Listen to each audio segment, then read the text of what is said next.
নমস্কার, দেখছেন talk to Bangla. আমি অভিষেক রয়েছে আপনাদের সাথে। এই মুহূর্তে যে খবর নিয়ে উপস্থিত হয়েছে, যেমন কথা ছিল আপনাদের সাথে ঠিক তেমনই সংসদের খবর। সংসদে আজকে শীতকালীন অধিবেশন শুরু হতে চলেছে এবং সেই শুরু হওয়ার আগে দেশে প্রধানমন্ত্রী নরেন্দ্র মোদী তিনি যে বক্তব্য রাখলেন, সেই বক্তব্য নিয়ে অবশ্যই এই মুহূর্তে প্রশ্ন দাঁড়ায়। তার কারণ সরকার কি এই মুহূর্তে ঠিক করে দেবে যে বিরোধীরা কিভাবে আচরণ করবে, কোন কোন বিষয়ে কথা বলবে, কোন কোন বিষয় তোলা উচিত, কোন কোন বিষয় তোলা উচিত নয়, সমস্তটাকে এখন থেকে সরকার ঠিক করে দেবে। সেরকমই একটা বক্তব্য দেশের প্রধানমন্ত্রীর কাছ থেকে উঠে এসেছে। সংসদ শুরুও হয়নি, কিন্তু দেশের প্রধানমন্ত্রী একদম সংসদের বাইরে দাঁড়িয়ে প্রেস মিট করে বিরোধীদেরকে রীতিমতন ধমক দিলেন, কিংবা রীতিমতন বলা যেতে পারে হুমকি দিলেন। কি কি বললেন দেশের প্রধানমন্ত্রী আপনারা শুনুন এবং আপনারা নিজেরা বিচার করুন যে এই মুহূর্তে সরকার ঠিক নিজেদেরকে কোন জায়গায় দেখছে এবং কতটা তাদের ওভার কনফিডেন্স বৃদ্ধি পেয়েছে।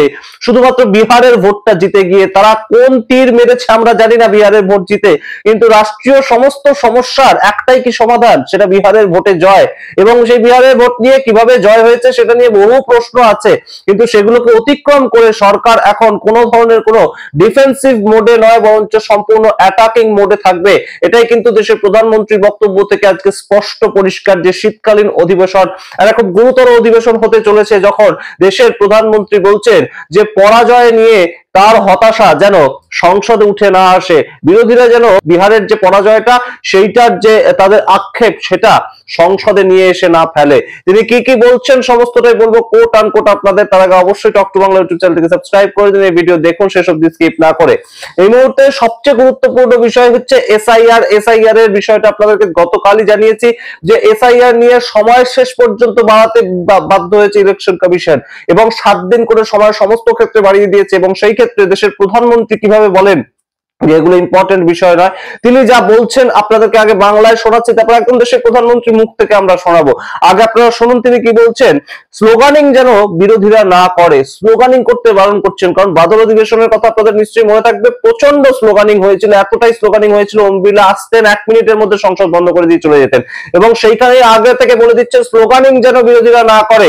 তার পরবর্তীতে তিনি বলছেন পরাজয়ের হতাশা যেন না দেখায় সংসদে, অর্থাৎ বিহার ভোটে যে তারা জয়ী হয়েছে, বিহার ভোটে একদম ধরাশায়ী করে দিয়েছে বিরোধীদের, সেটা যে পদ্ধতিতেই হোক না কেন।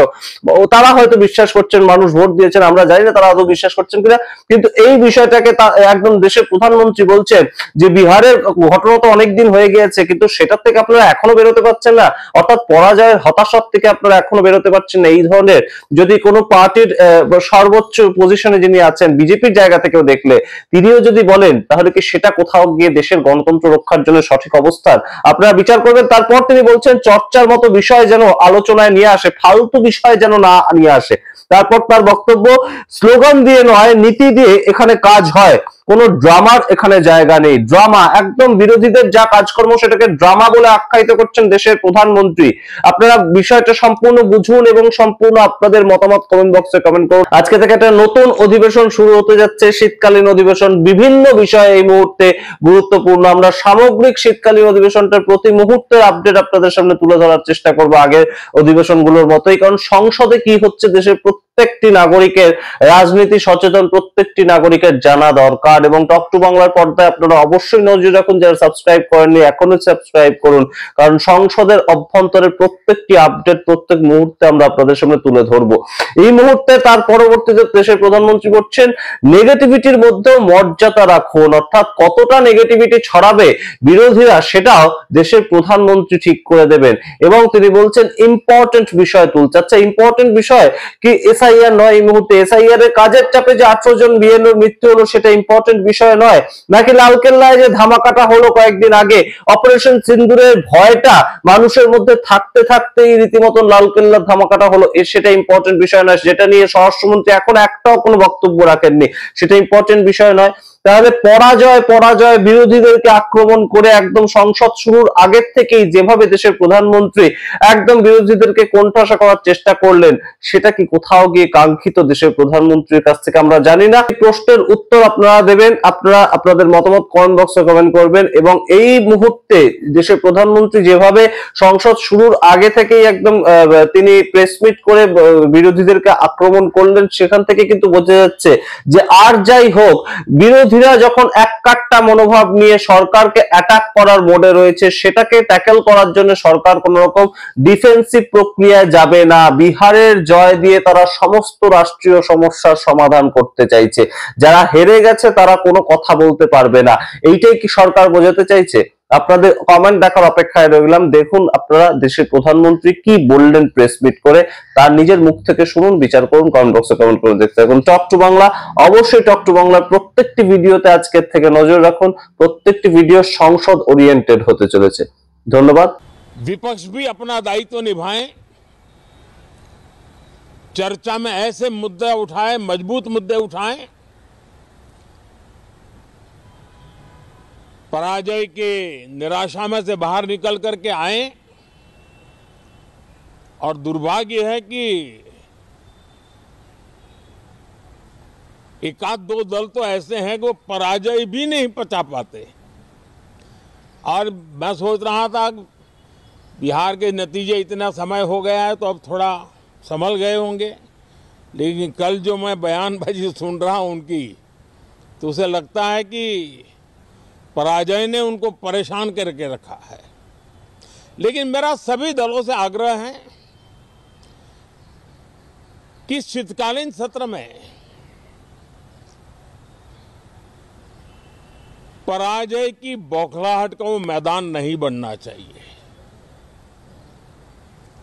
और ये शीतकालीन सत्र विजय के अहंकार में भी परिवर्तित नहीं होना चाहिए। ड्रामा करने के लिए जगह बहुत होती है, जिसको करना है करते रहें। यहां ड्रामा नहीं, डिलीवरी होनी चाहिए।